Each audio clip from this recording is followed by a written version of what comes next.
자, 이제 우리 오늘 하나님께서 저희 교회 주신 말씀 함께 나누겠습니다. 우리 역대상 4장 9절, 10절 우리 함께 공독하시겠습니다. 역대상 4장 9절, 10절. 자, 같이 우리 한 목소리로, 우리 영어가 편하신 우리 자녀분들은 영어로 같이 해도 괜찮습니다. 자, 시작. 야베스는 그의 형제보다 이중한 자라. 그의 어머니가 이름하여 이르되 야베스라 하였으니 이는 내가 수고로이 낳았다 함이었더라.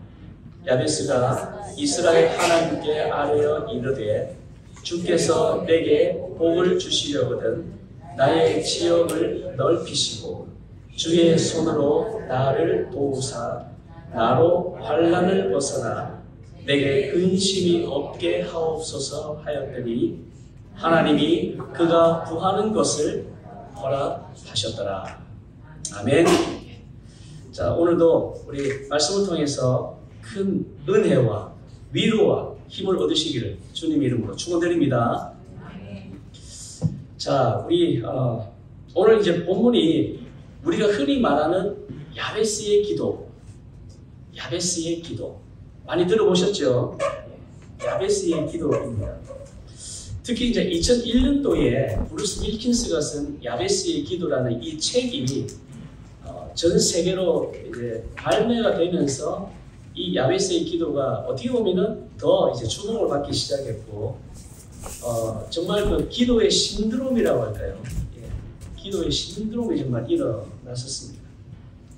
이 브루스 윌킨스가 이 책을 통해서 하고 싶은 말이 뭐냐면 하나님의 본래의 목적이 우리 인간에게 복을 주시기 위함이라는 거예요.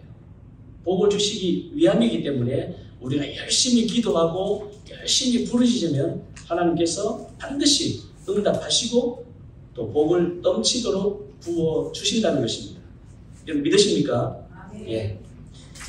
물론 이제 이 책이 지나치게 개인의 복과 성공 이거를 강조한다는 면에서 사실 본문의 의도와 좀 맞지 않다는 그런 비평을 받아왔었습니다.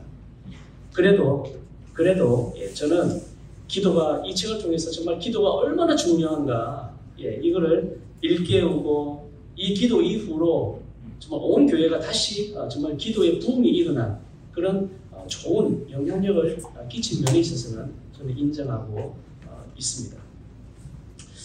아마 여러분들도 이 야베스의 기도 이걸 통해서 많이 기도해 보셨을 거예요. 한 번쯤 이 말씀을 가지고 기도를 다 해보셨을 겁니다.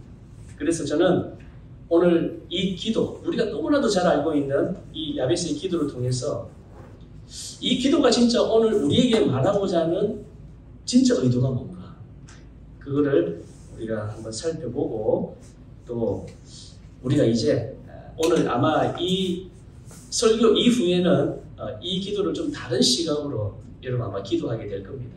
예, 그래서 오늘 이 부분을 함께 나누고자 합니다. 자, 야베스의 기도를 우리가 잘 이해를 하려면 이 기도가 나온 배경을 먼저 알아야 되겠죠. 사실 여러분 배경이 왜 중요하냐면 배경을 만약에 무시하고 이 말씀만 딱 떼서 하게 되면 우리가 잘못 적용할 때가 있습니다. 제가 한번 말씀을 드린 적이 있는 것 같은데, 특히 우리 마태복음 18장에 보면은 이런 말씀이 있어요. 두 사람이 땅에서 합심하여 무엇이든지 구하면 하늘에 계신 내 아버지께서 그들을 위하여 이루시게 하시리라. 여러분 이 말씀 많이 들어보셨죠?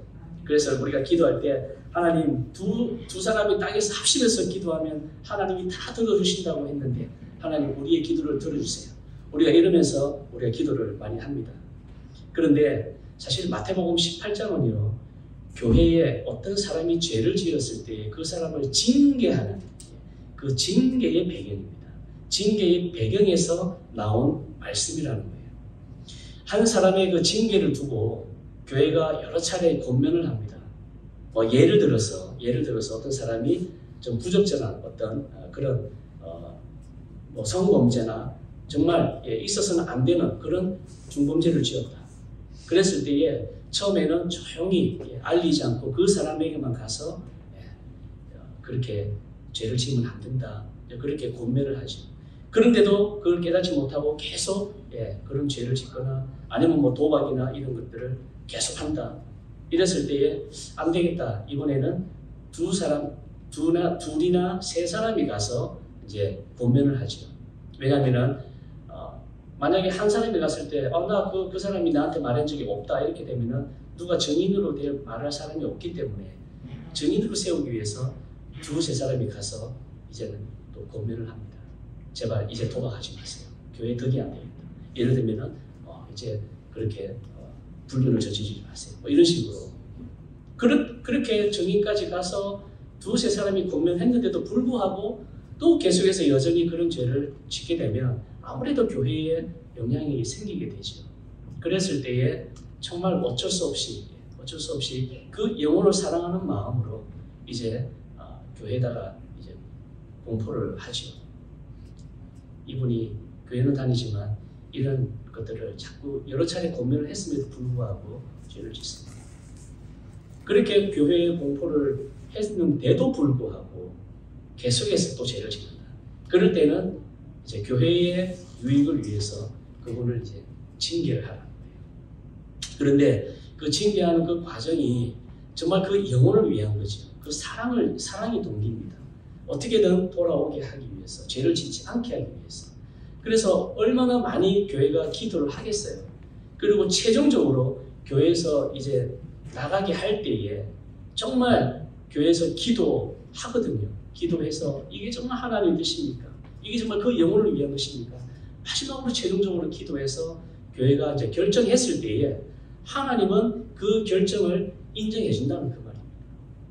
그 징계를 놓고 정말 그 영혼을 위해서 기도할 때에 하나님이 그 기도를 들어주신다는 거예요. 그런 배경, 징계가 배경입니다.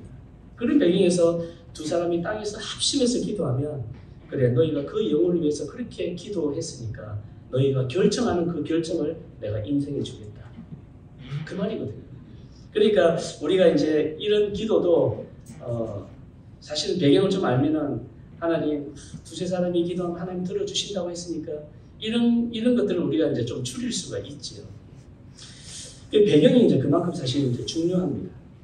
마찬가지로 오늘 이 야베스의 기도가 우리가 흔히 알고 있는 내 개인의 복과 내 개인의 성공, 사실 이것보다도 더 중요한 의미가 있다는 거예요. 우리가 이제 이 기도를 더 제대로 알고 나면 우리가 이 기도를 더 잘 사용을 할 수 있습니다. 자, 그거를 이제 오늘 말씀을 드리려고 합니다. 자, 야베스의 기도는 그러면 어떤 배경인가? 우리가 오늘 읽었지만 구약의 역대기라는 이 책에 등장을 하죠.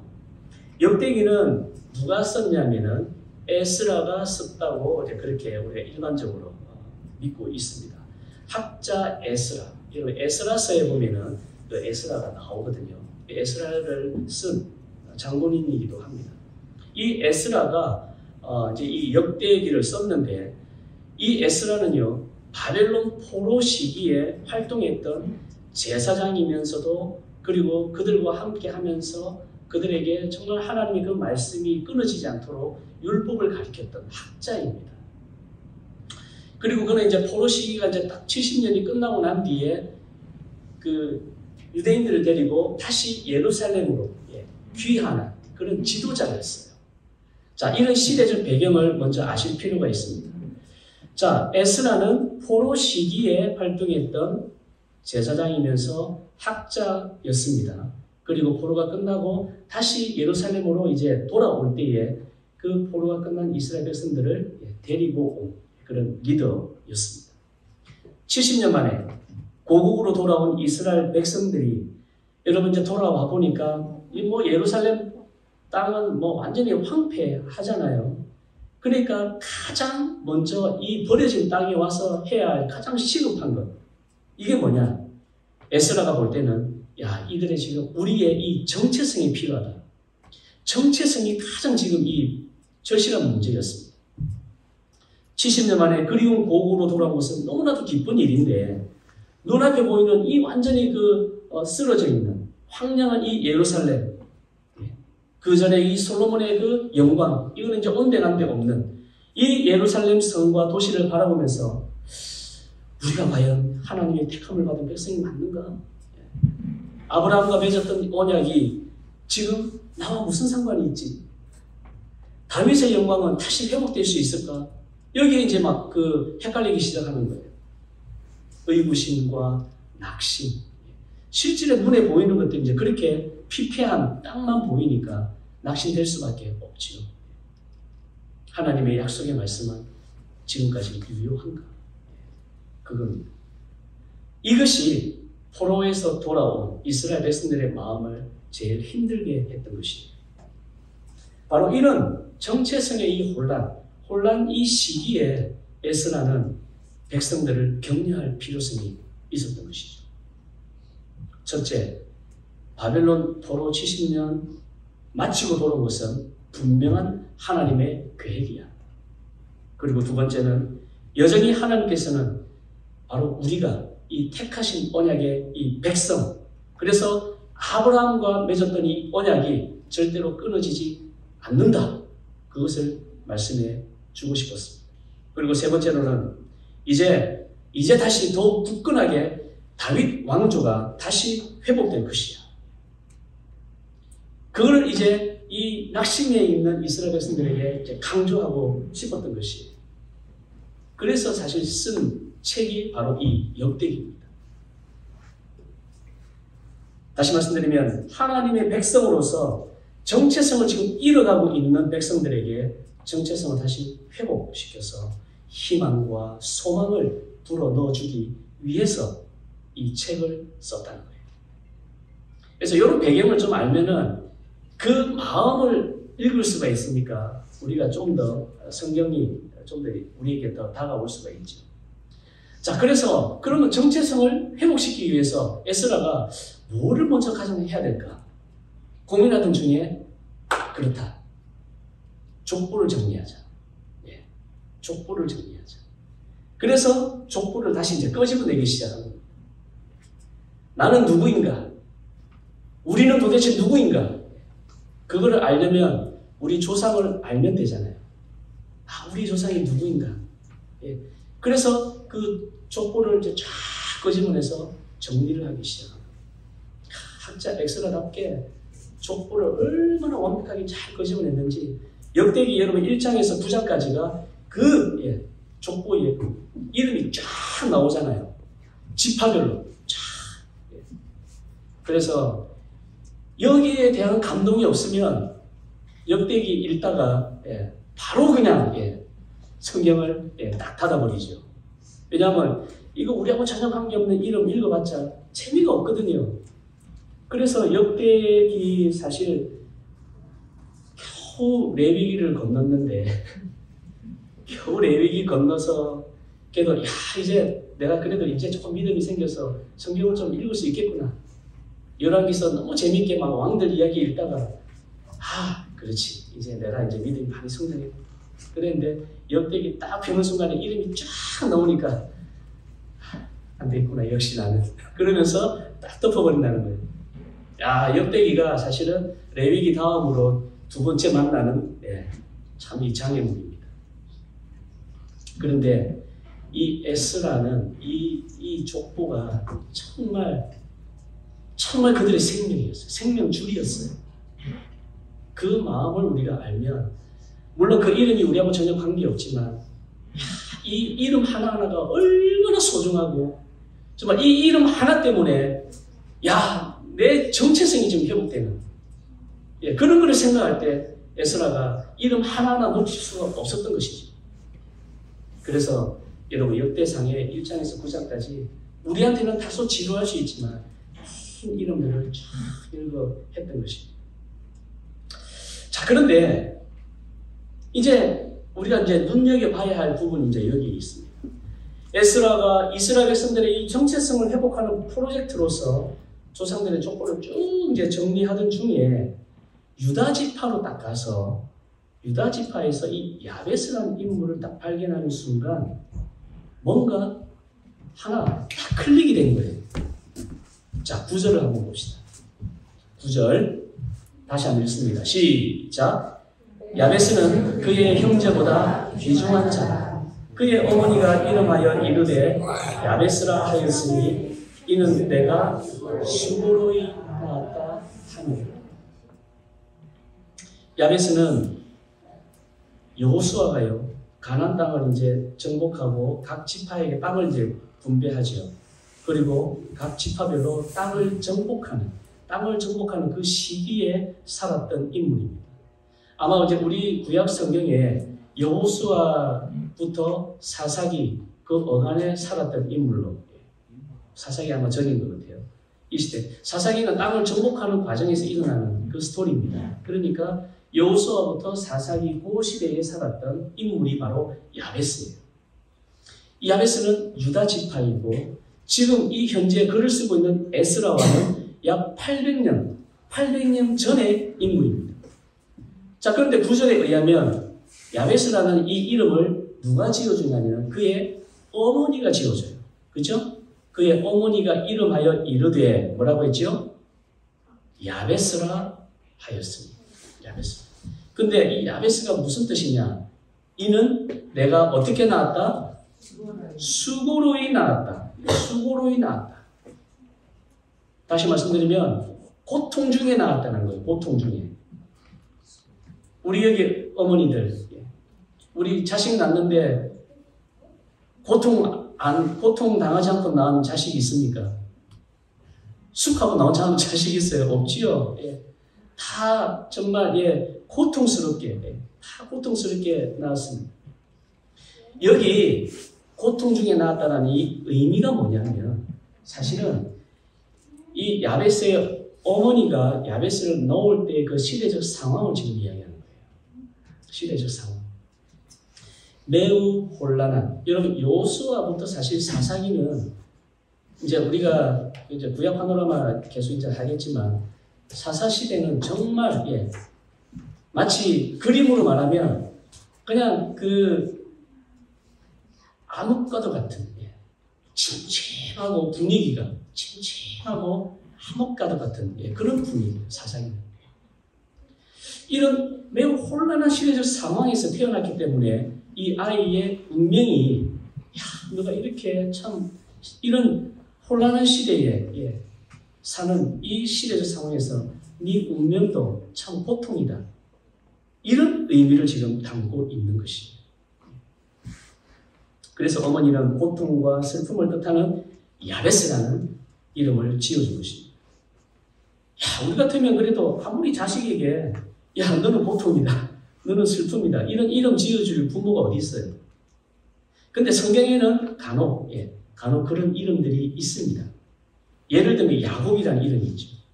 야곱은 뒤꿈치를 잡다는 이름이 그 좋은 이름 아닙니다. 원래 태어날 때 에서의 뒤꿈치를 잡고 툭 태어나죠. 근데 어떻게 그렇게 태어났다고 뒤꿈치를 잡은 놈이라고 해가지고 야곱이라고 지을 수가 있어요. 그런데 그 이름에는 어떻게 보면 그 사람의 그 운명을 표현해주는 의미가 담겨 있는 것이죠. 그래서 야곱은 이스라엘이라는 이름으로 바뀌기 전에 정말 야곱 같은 인생을 살았어요. 그는 계속 형 에서를 속이고 또 삼촌 라반한테 속이고 그렇게 반평생을 살잖아요. 지금 야베스가 바로 그렇습니다. 야베스가 이름이 무슨 뜻이라고요? 고통, 슬픔. 좋은 뜻이 아니에요. 이름만 본다면 그 이름은 정말 고통과 슬픔의 운명을 가지고 태어난 소망이 전혀 없는 그런 사람이었습니다. 그런데 에스라는 왜 이 소망 없는 사람에게 특별한 관심을 가지고 지금 이 역대기에 소개하고 있는 것인가? 다른 이름들은 다 이름만 열거하고 있는데 왜 이 야베스에 와서는 그가 태어난 과정과 그리고 그의 기도까지 자세하게 소개시켜주고 있는 것인가? 이유가 있는 것이에요. 이유가. 왜냐하면 바로 이 기도 속에서 놀라운 희망과 소망을 발견했기 때문에 그렇습니다. 다시 말씀드리면 그의 운명이 바뀌게 된 것을 에스라가 캐치를 한 거죠. 아, 이 기도가 이 야베스의 운명을 바꾸었구나. 그런데 놀라운 것은 야베스의 이 개인의 운명이 아니라 이스라엘 공동체의 운명을 바꾼 기도구나. 에스라가 그걸 발견했다. 우리 10절, 이제 그걸 알고 우리가 10절 한번 다시 읽어봅시다. 10절은 이제 야베스의 기도입니다. 시작. 야베스가 이스라엘 하나님께 아뢰어 이르되 주께서 내게 복을 주시려거든 나의 지역을 넓히시고 주의 손으로 나를 도우사 나로 환난에 벗어나 내게 근심이 없게 하옵소서 하였더니 하나님이 그가 구하는 것을 허락하셨다. 자, 야베스의 기도 이제 다시 한번 들어가 봅시다. 야베스가 이 기도를 드리는 이 상황을 다시 한번 우리가 들여다보면, 자, 이스라엘이 지금 가나안을 정복하고 정복한 가나안 땅을 지파별로 분배를 받습니다. 그리고 분배받은 땅은 이제 실제적인 정복이라는 그 과정을 거쳐서 이제 그 땅을 차지해야 돼요. 여러분 이거 잘 아셔야 됩니다. 아마 아시는 분들도 계시겠지만, 자, 여기는 뭐 예를 들면 유다 지파 땅, 여기는 뭐 시몬 지파 땅, 베냐민 지파 땅 이렇게 딱 정했다고 해서 자 가서 이제 살아. 사실 이게 아니에요. 이렇게 정해진 구역을 이제 거기 가서 전쟁을 통해서 이제 그 땅을 차지해야 돼요. 차지해야 돼요. 그 과정이 여호수아와 사사기에 다 기록이 되어 있죠. 하나님이 주신 땅이라고 해서 그냥 그 땅이 텅 비어 있는 것이 아니라 그 땅에는 그 가나안 족속들이 다 살고 있었어요. 그래서 그 땅을 이제 가나안 족속들을 몰아내고 거기서 이제 살아야 돼요. 그런데 이 유다 지파는요, 사실 그 갈렙이 요청을 해서 헤브론 지역을 받게 됩니다. 자, 우리 그 파노라마 하신 분들은 헤브론이 어딘지 이제 상상이 되시나요? 아직 상상이 안 되면 이제 몇 번 더 계속 하시면은 헤브론이 이제 딱 떠오를 겁니다. 헤브론이라는 이 산지를 갈렙이 달라고 그래요. 이 산지를 내게 주소서. 그 노래 배경이죠. 이 산지를. 근데 제가 말씀드렸듯이 이 헤브론은 산지로서 가나안 땅 중에 가장 험난하고 정복하기 힘든 땅이에요. 갈렙은 좋은 땅 말고 가장 험난하고 힘든 땅을 달라고 그렇게 여호수아한테 요청을 한 겁니다. 그런데 사실은 그보다 더 힘든 게 있어요. 뭐냐면 그 헤브론 지역에 그 땅에는 거인의 후손인 아낙 자손이 거기에 살고 있었습니다. 그러니까 이 땅을 점령하기 위해서는 아무래도 산지인데다가 다른 지파보다는 지금 더 큰 용기와 담대한 믿음이 요구되는 그 땅이었어요. 아시다시피 40년 전에 벌써 이 땅을 한번 정탐하러 모세가 12명을 보내죠.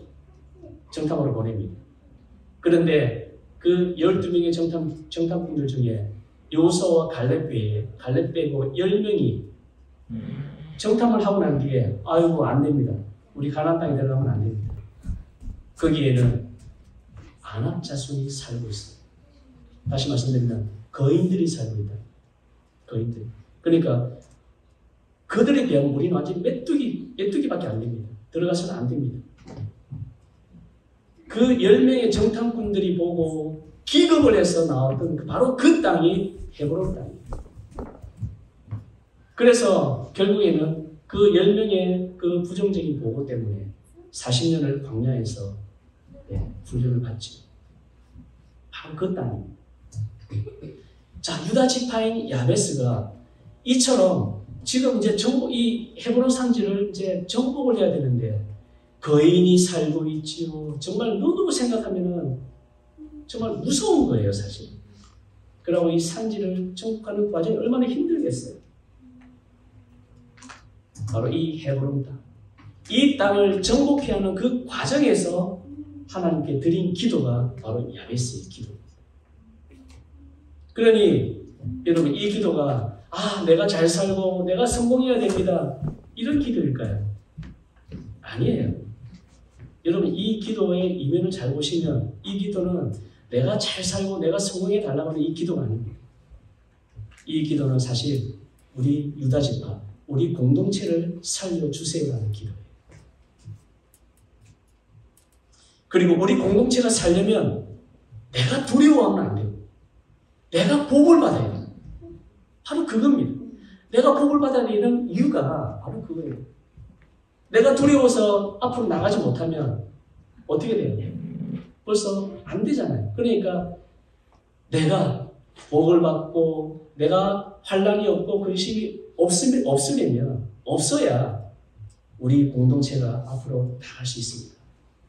바로 그 기도를 지금 드립니다. 무슨 말씀인지 알겠죠? 에스라가 바로 이것을 발견했던 것입니다. 주께서 내게 복을 주시려거든 나의 지역을 넓히시고 나의 지역을 넓히시고 분배받은 이 헤브론 산지 이 약속의 땅을 정복할 수 있도록 도와달라는 이 기도입니다. 우리는 이제 이거를 나의 사업의 지경을 넓혀 주옵소서, 나의 무슨 지경을 넓혀 주옵소서 이렇게 많이 적용을 하지 괜찮아요. 괜찮다고 봅니다. 그렇지만 원래 이 야베스가 드린 기도는 뭐냐면 지금 두려워서 한 발자국도 못 나가는 이 험난한 이 헤브론 산지 우리가 정복할 수 있도록 도와주세요. 이 기도. 그러기 위해서 먼저 나에게 그런 두려움이 없게 해달라. 그러기 위해서는 하나님 나에게 복을 주셔야 됩니다.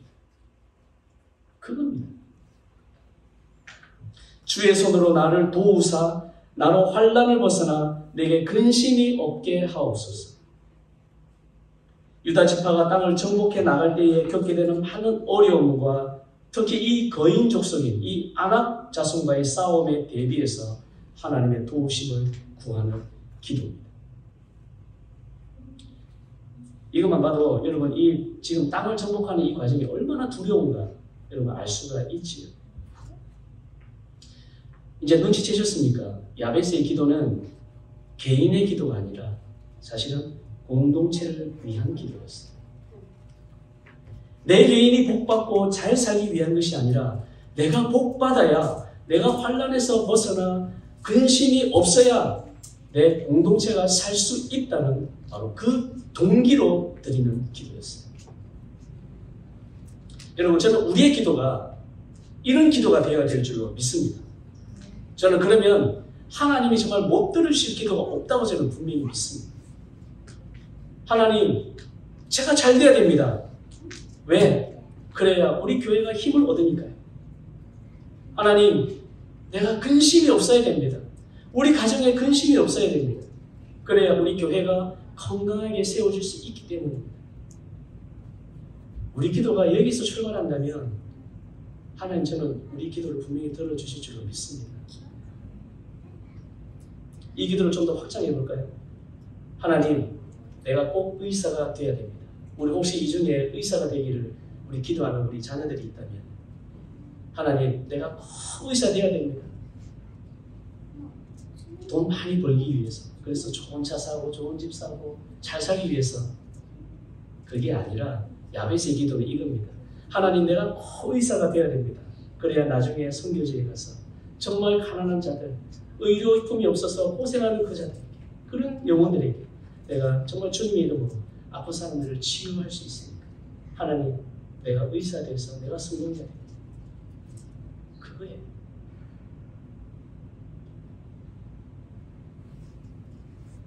우리의 기도의 순서가 바뀌어야 됩니다. 야베스의 기도가 돼야 됩니다. 하나님, 우리 자녀들 이렇게 기도하세요. 내가 꼭 성공해야 돼요. 하나님, 내가 정말 성공해야 됩니다. 그래야 내가 그 성공한 위치에서 우리 주님의 이름을 내가 높일 수 있기 때문에 그렇습니다. 하나님, 나 정말 돈 많이 벌어야 돼요. 우리 자녀들 돈 많이 벌고 싶지? 그죠? 맛있는 거 많이 먹고 싶어서?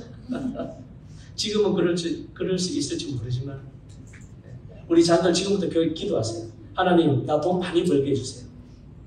왜? 하나님. 그러면 그래야 제가 주님의 일을 많이 하잖아요. 여러분, 이런 기도들이 얼마나 좋습니까?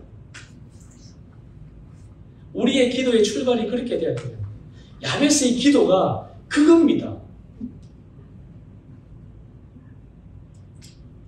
우리 부모들이나 우리 자녀들이나 우리 모두 이런 기도를 할 수 있기를 간절히 축원드립니다. 이 기도가 하나님이 원하시는 기도예요. 그러니까 하나님 당연히 이 기도를 안 들어주실 이유가 없잖아요. 내가 두렵지 않고 내가 용감하게 앞으로 나가야 우리 공동체가 땅을 정복할 수 있습니다. 하나님이 왜 안 들어주시겠어요?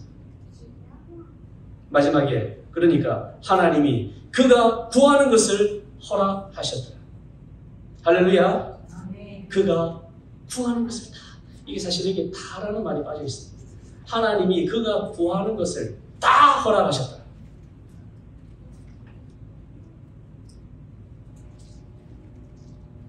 이런 마음으로 하나님께 기도했는데 어떻게 하나님이 다 안 들어주실 수가 있습니까? 저는 우리 자녀들이 하나님 저 돈 많이 벌게 해주세요. 제가 그 돈으로 정말 하나님의 영광을 위해서 바로 쓰겠습니다. 이런 마음으로 기도한다면 저는 정말 우리 자녀들에게 엄청나게 우리가 정말 깜짝 놀랄 정도로 물질의 복을 부어주실 줄 믿습니다. 그것뿐만 아니라 우리가 성공해야 되는 이유, 그것도 정말 우리가 하나님의 영광을 위한다면 들어주시죠. 하나님이 그가 구하는 것을 허락하셨더라. 야베스의 기도를 하나님 그 마음의 그 중심을 아시고 하나님이 그 기도를 들어주시고 그리고 정말 그 땅을 정복할 수 있게 하나님이 허락해 주셨습니다. 그리고 그러니까 여러분 유다 지파가 이렇게 이제 땅을 정복하니까 어때요? 자신도 편하잖아요. 자신이 편하잖아요. 참 얼마나 지혜로운 기도입니까? 에스라가 바로 이걸 발견했던 거예요. 그의 운명처럼 어떻게 보면 그가 고통 가운데 살 수 있었겠지만 그가 정말 하나님께 드린 그 놀라운 믿음의 기도를 통해서 이 야베스의 기도 때문에 결국 이 다윗 왕조가 끊어지지 않고 다윗 왕조가 다윗 왕조가 이렇게 이어지는 이 축복의 통로가 되었구나. 이걸 본 것입니다. 그래서 에스라가 그렇다. 이게 지금 우리 이 시대에 필요한 이 기도구나. 지금 70년 이 포로에서 돌아와서 이스라엘 백성들도 지금 여기 주저앉을 것이 아니라 아브라함과 맺었던 이 언약의 말씀을 붙들고 이 공동체의 회복을 먼저 우리가 위해서 기도한다면 하나님이 다윗의 옛 영광을 회복시켜 주시겠구나. 그 확신이 있었던 것입니다. 그래서 야베스의 기도를 자세하게 넣음으로써 낙심하고 있는 정체성을 잃어가고 있는 이스라엘 백성들에게 야베스의 기도를 들여다봐. 우리가 먼저 정말 이 예루살렘의 회복을 위해서 기도하고 이 예루살렘의 번영을 위해서 우리가 기도하면 우리 개인의 복과 개인의 번영을 하나님이 허락해 주실 거예요. 그거를 인크리지하고 있다는 것입니다.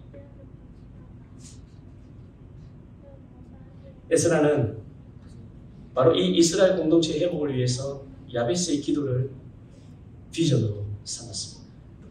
사랑하는 여러분, 우리 야베스의 기도가 우리 각 가정의 비전이 될 수 있기를 간절히 축원드립니다. 우리 교회의 비전으로 삼읍시다.